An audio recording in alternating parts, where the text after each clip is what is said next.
ভারতবর্ষ স্বাধীনতা পাওয়ার পর থেকেই নিজের রাস্তাঘাট, বিল্ডিং, এমনকি ট্রেনের স্টেশনের নাম পর্যন্ত বহু স্বাধীনতা সংগ্রামী এবং গুরুত্বপূর্ণ কিছু মহান ব্যক্তিত্বের নামে নামকরণ করেছে।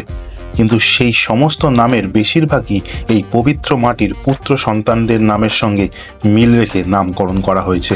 এমনকি ভারতবর্ষের বহু রেল স্টেশন রয়েছে, যে সমস্ত স্টেশনের নামকরণ করা হয়েছে বীর সমস্ত বিপ্লবীদের নামে, এবং তাদের বেশিরভাগই ভারতবর্ষের মাটির বীর পুত্র সন্তান। তাহলে কি ভারতবর্ষের স্বাধীনতা সংগ্রামে যে সমস্ত মহিলা স্বাধীনতা সংগ্রামীরা নিজের জীবনকে বিপন্ন করে কাজ করেছিল ভারতবর্ষের স্বাধীনতার জন্য, তাদের জন্য কি কিছুই করা হয়নি? না, এই কথাটা কিন্তু পুরোপুরিভাবে সত্যি নয়। ভারতবর্ষ তথা পশ্চিমবঙ্গের এমন একটি স্টেশন রয়েছে যার নামকরণ করা হয়েছে সেই বিপ্লবী মহিলার নামে, যার নাম ভারতবর্ষের স্বাধীনতা সংগ্রামের ইতিহাসে স্বর্ণাক্ষরে লেখা থাকা উচিত ছিল। এই কথাটা ঠিক যে আমরা অনেকেই এই মানুষটির নাম এবং এই স্টেশনটির নাম হয়তো খুব একটা শুনিনি, কিন্তু বর্ধমান থেকে হাওড়া কট লাইনে যারা প্রতিদিন যাতায়াত করে তারা কিন্তু এই স্টেশনটার সঙ্গে পরিচিত, বা হয়তো আজকের এই ভিডিওটি দেখার পর আপনার স্মৃতিচারণ থেকে সেই স্টেশন এবং স্টেশনের নাম আপনার আবার মনে পড়ে যেতে বাধ্য। তাহলে চলুন দেরি না করে শুরু করা যাক আজকের এই ভিডিও। আপনাদের যদি ওয়েক আপ উইথ কেরির এই এপিসোডগুলো ভালো লেগে থাকে তাহলে অবশ্যই আমাদের চ্যানেলটিকে সাবস্ক্রাইব করতে ভুলবেন না। দেরি না করে আজকের ভিডিওটা শুরু করা যাক। বেলানগর, কি হঠাৎ মনে পড়ে গেল তো এই স্টেশনটার কথা? আগে হ্যাঁ, এই বেলানগর স্টেশনটির নামকরণ করা হয়েছিল নেতাজি সুভাষচন্দ্র বোসের ভাইজি বেলা বোসের নামে। এই বেলা বোস ছিল আসলে ইলা দেবীর ছোট বোন, আর ইলা দেবী কে ছিলেন সেই নিয়ে নিশ্চয়ই আর বেশি কথা বলার দরকার নেই। নেতাজি সুভাষচন্দ্র বোসের যে মহানিষ্ক্রমণের এক বিশেষ অধ্যায় আমরা বাঙালিরা কম বেশি সবাই জানি, সেই মহানিষ্ক্রমণেরই একটা বিশেষ অংশের দায়িত্ব ভার গ্রহণ করেছিলেন এই ইলা দেবী। ইলা দেবীর ছোট বোন বেলা বোসের ইতিহাস সত্যি রোমহর্ষকর, যদিও ভারতবর্ষের কোনো ইতিহাস বইতেই এই মানুষটির কথা আমরা সেইভাবে কখনোই উল্লেখ করতে দেখি না। তবুও ভারতবর্ষের স্বাধীনতা এবং আজাদ হিন্দ বাহিনীর সিক্রেট সার্ভিস এজেন্টদের জন্য বেলা দেবী যে কাজ করেছিলেন তা এক কথায় অনস্বীকার্য, এবং সেই নিয়ে বিস্তারিত আলোচনা করব আজকের এই ভিডিওতে। 1920 সালের উত্তর 24 পরগনার কোদালিয়ায় নেতাজি সুভাষচন্দ্র বোসের মেজদাদা সুরেশচন্দ্র বসুর ঘরে জন্মগ্রহণ করেছিলেন এই বেলা দেবী।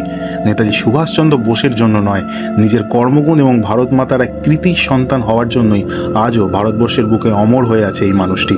বেলা বোস যশোরে হরিদাস মিত্রের সঙ্গে বিবাহ সূত্রে আবদ্ধ হন 1936 সালে। পরবর্তীকালে আজাদ হিন্দ বাহিনীর চিফ অফ ইন্টেলিজেন্স রূপে নিযুক্ত হয়েছিলেন এই হরিদাস বাবু।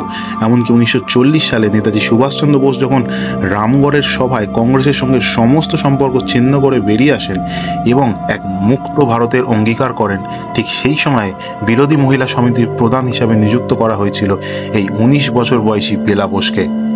এখানেই শেষ নয়, এখান থেকে বলতে পারেন এই স্বাধীনতা সংগ্রামের ইতিহাস কাহিনী শুরু হয়। এর আগে আমি একটি ভিডিও বানিয়েছিলাম যেখানে আমি ডক্টর পবিত্রমোহন রয়ের সিক্রেট সার্ভিস অপারেশন সম্বন্ধে আপনাদের অল্প বিশদ জানিয়েছিলাম। এই পবিত্রমোহন রায় এবং তার কয়েকজন সাথী যখন ভারতবর্ষে উড়িষ্যা হয়ে প্রবেশ করেছিল এবং সিক্রেট এজেন্ট হিসাবে কলকাতায় তাদের থাকার জায়গা দরকার হয়েছিল, তখন কিন্তু পবিত্রমোহন রায়কে নানাভাবে সাহায্য করেছিলেন এই বেলা দেবী এবং তার স্বামী। এই সিক্রেট সার্ভিস এজেন্টদের দেখাশোনা করা, অর্থ সাহায্য করা এবং তাদের খেয়াল রাখার প্রধান দায়িত্ব ছিল এই বেলা বোসের ওপর। এখানেই শেষ নয়, 1944 সালে নেতাজি সুভাষচন্দ্র বোসের আজাদ হিন্দ বাহিনী অথবা সিঙ্গাপুরে বার্তা পাঠানোর জন্য গঠন করা হয়েছিল এক ট্রান্সমিশন সেন্টারের, এবং সেই ট্রান্সমিশন সেন্টারের কলকাতা অঞ্চলের দায়িত্ব নিয়েছিলেন এই বেলা দেবী। প্রায় 8 মাসেরও বেশি নিজের বাড়ি থেকে গোপনে তথ্য পাঠিয়েছিলেন আজাদ হিন্দ বাহিনীকে। তবে এই ক্ষেত্রে তার স্বামী হরিদাস মিত্র যে স্ত্রীকে কতটা পরিমাণ সাহায্য করেছিলেন তার পরিচয় আমরা পেয়েছি পবিত্রমোহন রয়ের লেখা নেতাজির সিক্রেট সার্ভিস বইটি থেকে। শুধুমাত্র তাই নয়, বেলা বোস ও হরিদাস মিত্রকে সবসময় স্বাধীনতামূলক কাজকর্মে উদ্যোগিত করতে দেখা গেছে। এমনকি পবিত্রমোহন রায়ের লেখা নেতাজির সিক্রেট সার্ভিস বই থেকে আমরা জানতে পারি যে বেলা দেবীর স্বামীর নিশ্চিত মৃত্যুর ভবিষ্যতের কথা জেনেও নেতাজির সিক্রেট সার্ভিস এজেন্টদের সহযোগিতা করার জন্য বারবার উৎসাহ জাগিয়েছেন। এখানেই শেষ নয়, আজাদ হিন্দ বাহিনীর সিক্রেট অপারেশনের জন্য বেলা দেবী নিজের গয়না পর্যন্ত বিক্রি করতে একবারও ভাবেননি। পরবর্তীকালে বেলা বোসের স্বামী মিস্টার মিত্র এবং আজাদ হিন্দ বাহিনীর এজেন্ট পবিত্রমোহন রায় বেহালাতেই তৈরি করেছিলেন একটি ট্রান্সমিশন সেন্টারে। যদিও পরবর্তীকালে দ্বিতীয় বিশ্বযুদ্ধ শেষ হওয়ার পর দেশদ্রোহিতার অপরাধে পবিত্রমোহন রায় সহ জ্যোতিষচন্দ্র বসু, অমরগিল সিং এবং বেলা দেবীর স্বামী হরিদাস মিত্রকে কিন্তু পুলিশ গ্রেফতার করে। স্বামীর গ্রেফতার হওয়ার খবর পেয়ে বেলা দেবী কিন্তু একদমই ভেঙে পড়েননি। তিনি হতাশায় না ডুবে গিয়ে ভারতবর্ষের স্বাধীনতা সংগ্রামের জন্য সমস্ত দায়িত্বভার নিজের কাঁধে একা তুলে নিয়েছিলেন। 1945 সালে স্বামী হরিদাস সহ আরও 21 জনের ফাঁসির আদেশ দেয় ইংরেজ সরকার। ফাঁসির আদেশ আটকানোর জন্য বেলা বোস দৌড়ে যান মহাত্মা গান্ধীর কাছে। মহাত্মা গান্ধী এই সময় তাকে স্পষ্ট জানিয়ে দেন যে শুধুমাত্র তার স্বামীর প্রাণ বাঁচাতেই তিনি সক্ষম হবে, ফলে সকলের ফাঁসি আটকানো তার পক্ষে সম্ভব নয়। এই প্রশ্নের উত্তরে বেলা দেবী স্পষ্টভাবে গান্ধীজিকে জানিয়ে দেয় যে তার স্বামীর প্রাণ ভিক্ষা করতে সে আসেনি, যদি সকলের ফাঁসি রদ করা যায় তাহলেই তিনি রাজি আসেন, নচেত তার স্বামীর প্রাণ একা তিনি ভিক্ষা নিয়ে বাড়ি ফেরার উদ্দেশ্য নিয়ে এখানে আসেননি।